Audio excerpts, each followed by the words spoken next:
Hey guys, welcome back to Let's Play Final Fantasy VI. Last time, we defended the Esper from the onslaught of Kefka and the Empire. This time, Terra is, well, gone for the moment. Also, if you had anything equipped on Terra prior to her leaving in the previous episode, it will be automatically removed for you, so you don't need to worry about that. You could have brought her in the fight against Kefka there, and it would have been apropos, but there's nothing for her to do if you're using Celeste to use Runic, which is why I didn't bring her. She would have just been dead weight. So I figured, what's the point, really? Alright, we can explore all of Narshe now, including Armor Shop, Weapon Shop, and all the good things. Mithril Shields. We want 3 of those. Do we want anything else from this shop? No, we do not. But yeah, we finally have access to Mithril Shields, which are better than any of the other shields that we've had access to. An Empire won't listen, huh? Oh, hello. Ah, nonsense. Curse the day we dug up the Esper. That's what brought the Empire here. Figaro Castle can burrow under the desert and take you to Cullingan. How in the bloody hell does that make any sense? Yeah, they just kind of give that line to nobody. Just a random NPC. I would recommend not buying items here. The reason for that will be made apparent in a little bit here. Okay, well, we already talked to you. Who's in here? There is an elixir around here somewhere. There's nobody here for now. Sadly. There will be someone there at one point later. Get out of my way. We have the Relic Shop. In the Relic Shop, we do have access to some nice new stuff.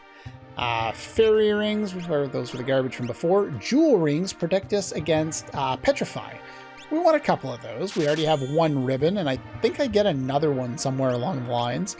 That's pretty much all for there. What are you up to? Saw some Moogles walking with a Sasquatch? If you look at the Game Boy Advance, of course no one believes me. Oh, so he's supposed to be a drunk, but again, censorship. He can't be drunk because there's no drinking in this game. Damn it, Nintendo. But yeah, that seems like an odd idea. Oh, the Elder. I want to avoid fighting, but here is another elixir. That's 2 in this town. I think it's one of the only times that happens. All right. So 1 more shop to visit that we haven't been to yet. The Weapon Shop. And yes, I'm actually going to buy something in a weapon shop after I wander around his bed and then steal it to get a free rest.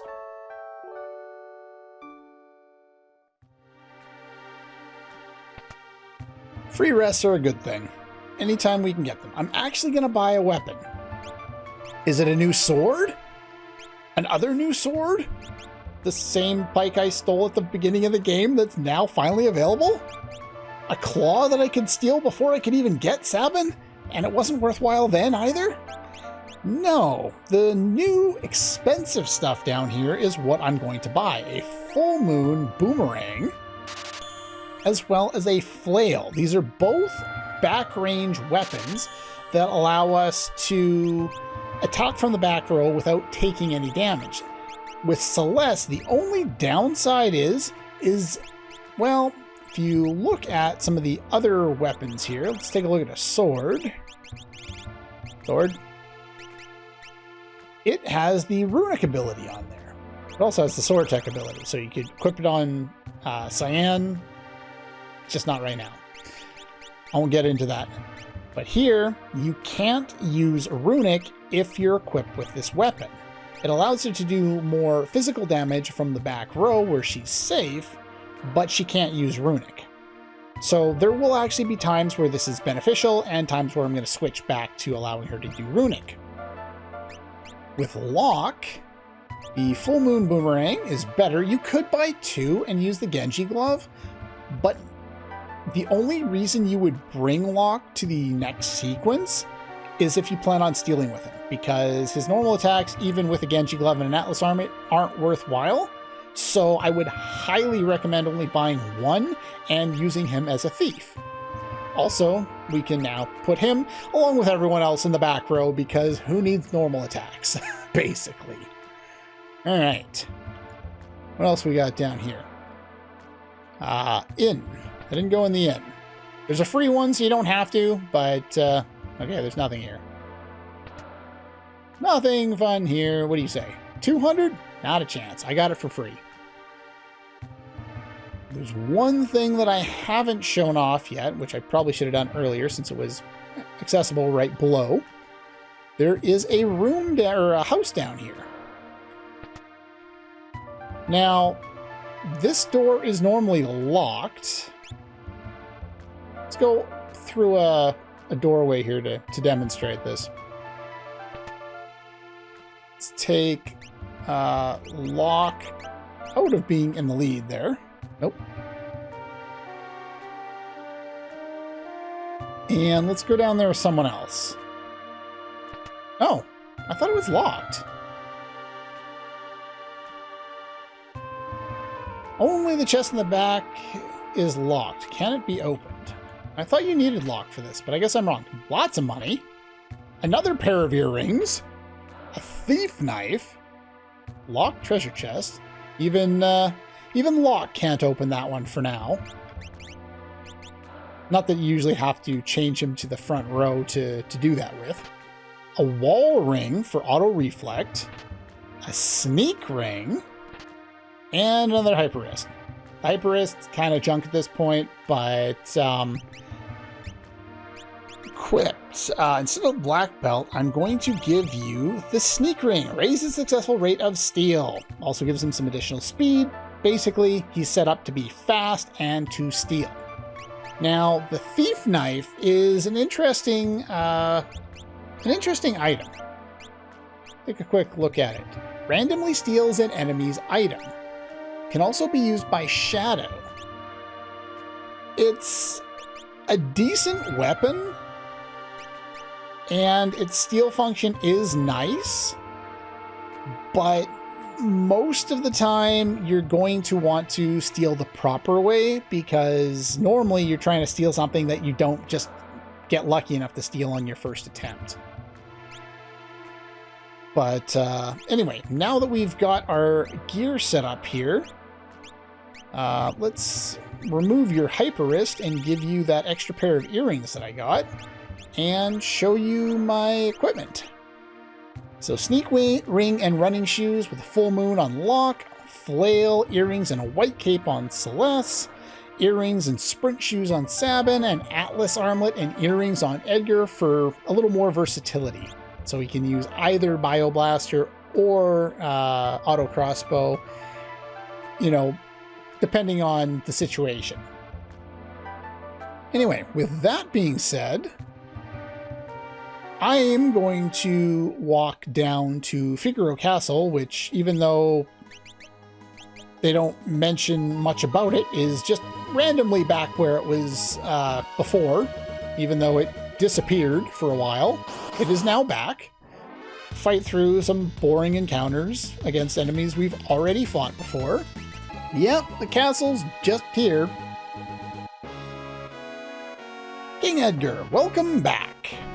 Now, there's some interesting aspects to the castle now that, well, it's back. If you brought... Did I really do this? I did, too. Oh, well, that sucks. Gotta wander around like old times. Yeah, Sabin, if you bring him, there will be a cutscene. He has my sprint shoes. I dislike you very much. So we're going to go straight for the cutscene, which is in the bedroom here. I believe you need both Edgar and Sabin in order to do this. So that's why I brought both of them. Now, if you remember the melody that was playing here in Figaro, the song itself is called Edgar and Sabin.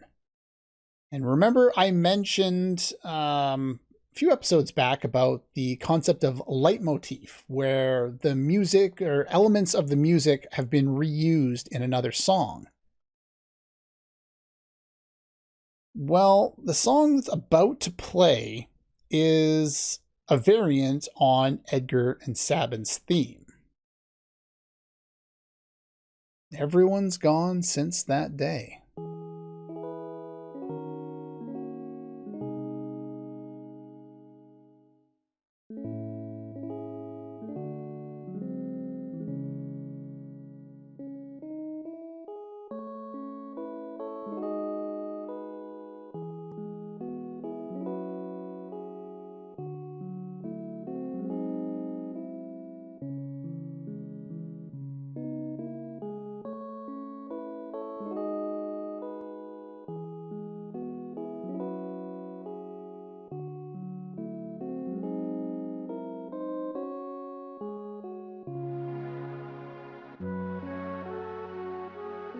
As you can see, this is a flashback to when they lost their father. And if you notice the music, it's the same melody, but it's slowed down and used different instrumentation in order to get that really sad, melancholic feel that the original most definitely did not have. But it still perfectly identifies it with these two brothers and their pain, not just anyone's pain. It's not just a sad song for the sake of a sad song. It's a sad song based around their own theme. And the way that Uematsu has done this multiple times through this soundtrack, and I will point out additional times when I notice it, is absolutely fantastic. This is why this game is so well loved. The first time that they really developed character in a Final Fantasy game. Before this, we had one-note characters, but these characters grow and change. And the music is a big part of illustrating that with the limitations that Super Nintendo graphics were able to afford at the time. I find it kind of odd. I believe Sabin was gone from the kingdom for 10 years, if I remember correctly, and for some reason in the flashback they look just as old as before. Sabin even looks ripped, so I'm not exactly sure why they didn't do up more childlike sprites for them, but they didn't.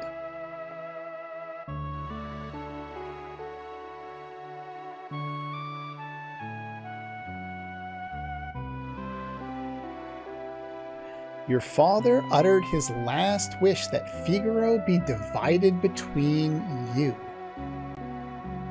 His final words were distribute the kingdom between his two sons. When saying the Empire poisoned Dad. The only thing in your minds is who's going to be the next king. No one's even sad.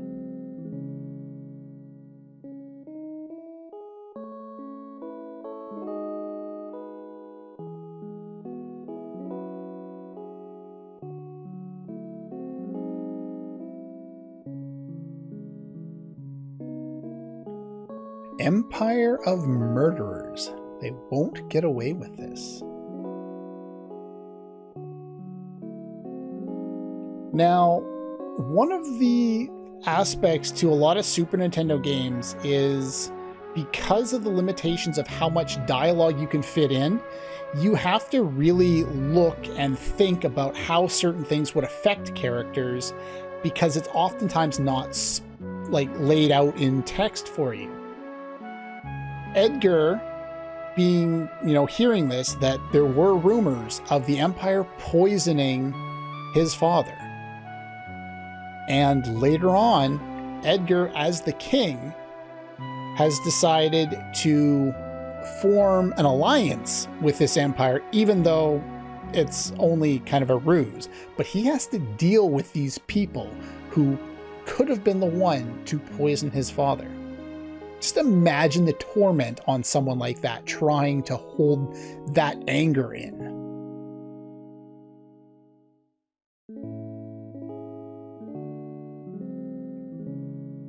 I'm forsaking this war-sick realm for my dignity and freedom.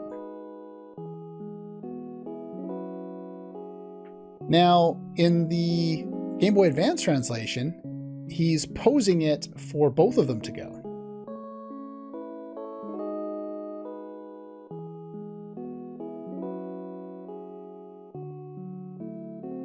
A life of freedom.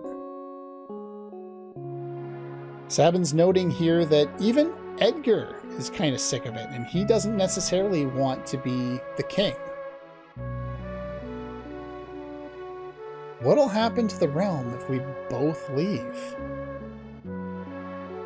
What would Dad say? It was his final wish that it be divided between his sons. Let's settle it with the toss of a coin that his father gave him. If it's heads, you win. Tails, I win. We'll choose whichever path we want without any regrets. Yeah, the line's kind of confusing. The winner chooses whichever path he wants. No regrets, no hard feelings.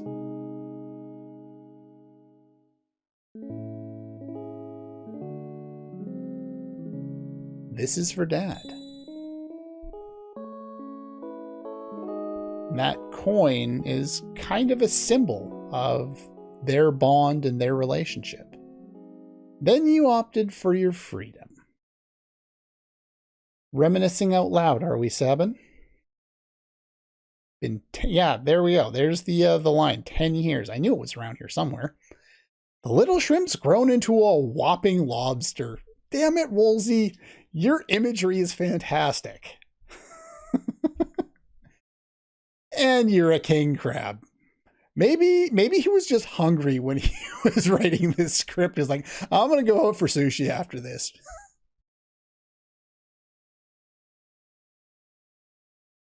I often wonder if he'd be proud of me. Don't you ever doubt it.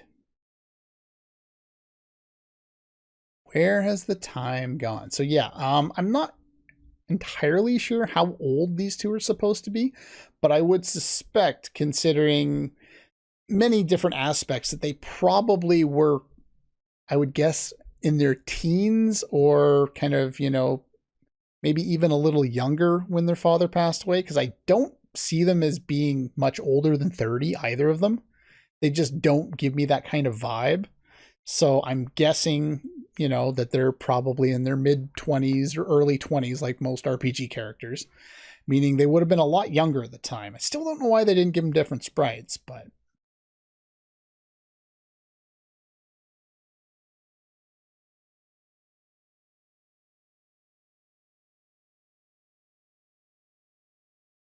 Here's to a couple of confused grown-ups. Drink!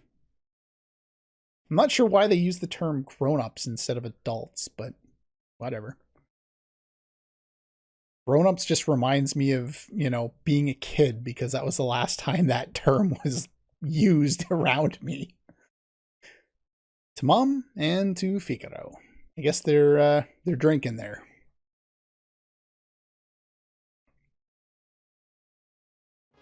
Yeah, it's a great scene, and it's entirely optional. If you do not bring... I don't need to go down here, do I? I don't think so. Nope. Yeah, if you don't bring both of the Figaro brothers, you don't get it. And that's really unfortunate, because it's a fantastic scene. Anyway, what do you say? Welcome back. Sabin, what a splendid young man you've become. Make yourselves at home. With Edgar in the party, I can't take money from the king. Look, don't you have a family? Just shut up and take it. However, you get a 50% discount at the shops when Edgar is the lead party member. If you ever wanted to buy a supply of items, this is the place to do it. Now, I'm gonna buy about 10 more Phoenix Downs because they're cheap as all hell here, and that way I have a solid supply. I'm gonna buy up to 10 of each of the status curing items because then I have them. I'll buy some of those. I don't need a lot of them because the status effect does nothing. Tents, we'll buy 5 more tents. And if you want to, you can pick up some tinctures here. That's kind of up to you. I usually use my MP in a way so that I don't have to worry about that too much. But this is the best place to get them, so I'll get 3 more. It wasn't in my notes, but why not? Yeah, 3 more of those too. I like, it's not an even number, but it's the halfway point. For some reason, I like the number 5, even though I normally like even numbers. I'm weird this way. Leave my OCD alone. And over here, he can't take money from the king either, but he has 2 new items. Flash, which it says it blinds the enemies, which in a game where darkness stat doesn't work would seem useless, except for it also does non-elemental damage, and it's magical based, and it's basically like Bioblaster, except non-elemental, so you never have to worry about it and can use it on pretty much anyone. And Drill is a defense ignoring item that allows you to target a single target and do a lot of damage. Very nice. Make absolutely sure that you pick up both of those while you're here. Oop, I'm going the wrong way. I was reading further along in my shopping list, and I actually told myself to buy up to 30 potions, not 25. Oops, no, I don't want to buy that many. So we'll buy a few more. Now, I could be selling a bunch of stuff that I don't need as well, but we'll work on that later. So we got a really cool cutscene there, and we got a lot of shopping done. Now what I'm going to do is I'm going to backtrack to Narsh. I'm going to change up my party, and I'm going to come back. But I'm going to do that in between episodes. This hasn't been the longest episode, but it's been packed full of stuff that I really wanted to talk about with the leitmotif and the fantastic flashback for the brothers. There is one more flashback scene upcoming, but my new party is going to contain Gaul, Celeste, Locke, and pretty much whoever else. It might be Sabin, it might be Edgar, it might be Cyan. I haven't decided yet. It doesn't matter. Main point, do this scene because we don't really need to have Edgar and Sabin both with us. But we do want to bring Celeste and Locke along. Those two are going to be very important upcoming, and they're also my lowest leveled characters right now. So anyway, that's pretty much all for this one, and I'll see you guys next time.